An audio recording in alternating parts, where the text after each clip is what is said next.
Hello, everyone. Welcome to our midweek update of what's going on at tZERO. Myself, Dave Goone, the CEO, and Alan Konevsky, our EVP and Chief Legal Counsel.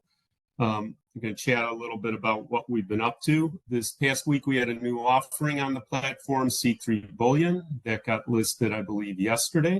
Continue to work a lot on the project we talked about last week, the Lynq project, where we're the broker dealer and the ATS for a basically tokenized type of money market fund that could be payment rails for the crypto ecosystem. We've also been working on in the background, and it takes a long time, a bunch of alternatives. We have several projects around art, actually classic cars, and some other assets, and some sports asset. Some of these we will have equity stakes in, and some will just be the broker dealer and ATS, but more to come. I really can't announce that until we have everything finalized. And then this past week, Alan also went to see the SEC and talk a lot about digital assets.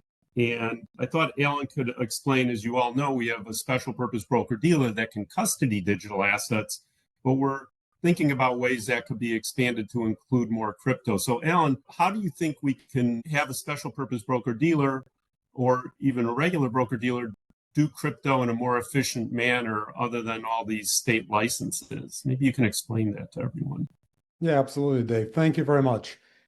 As part of our public policy outreach, we continue to engage with a range of regulators, including the SEC's crypto task force that we met with last week. One item in the conversation that was wide-ranging, flowing, and very constructive touched on whether the existing infrastructure that we built inside the special purpose broker dealer can be used to support non-security digital assets, including a range of cryptocurrencies.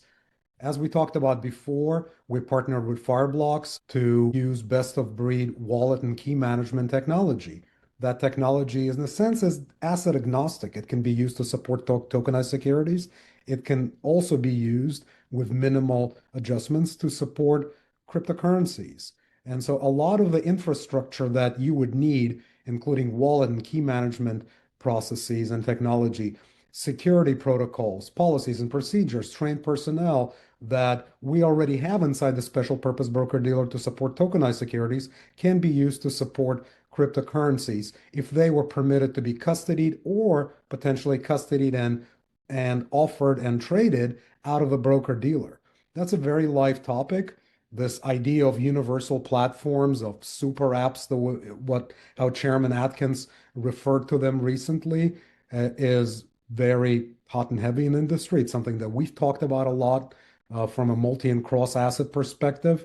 And to do it efficiently out of the broker dealer, as opposed to having to rely on the patchwork of state by state regulation through money transmission licenses, as you mentioned, Dave, would introduce a lot of efficiency into the process. Right now, even if you're able to reconstruct user experience that tries to approximate securities and cryptocurrencies and X, Y, and Z in one web or native app experience, under the hood, the plumbing is really complicated and expensive and clunky and introduces a degree of operational risk and other inefficiencies. And the SEC recognizes that. So as we try to advance towards a more coherent platform that can offer not just user experience that is seamless, but also under the hood plumbing, particularly as assets migrate towards common set of rails over the next number of years that will utilize smart contract architecture and distributed ledger architecture more across a range of asset types, is a priority. Hard to do that when regulation is as balkanized as it is now, and that's what we're advocating for. Yeah. Yeah. Thanks, Alan. Yeah, these things take time, but we think right now the regulators are certainly open to a lot of the ideas around this quickly evolving space, as we all are reading. The other thing I should mention we're exploring and want to do, especially in some of the alternatives we're looking at probably to start, is having both ways of doing things in the U.S. and then for those outside of the U.S. So we're also looking at, creating entities outside of the U.S. for non-U.S. people, which to some extent the rules are different, in some ways easier for people, especially in a crypto native type environment. So more to come on that, but that's some of the many things we're working on every day here at tZERO. So hope you all have a good week as we continue on, and look forward to talking to everybody with more updates next week. Thanks again. Thanks, Alan. Thank you.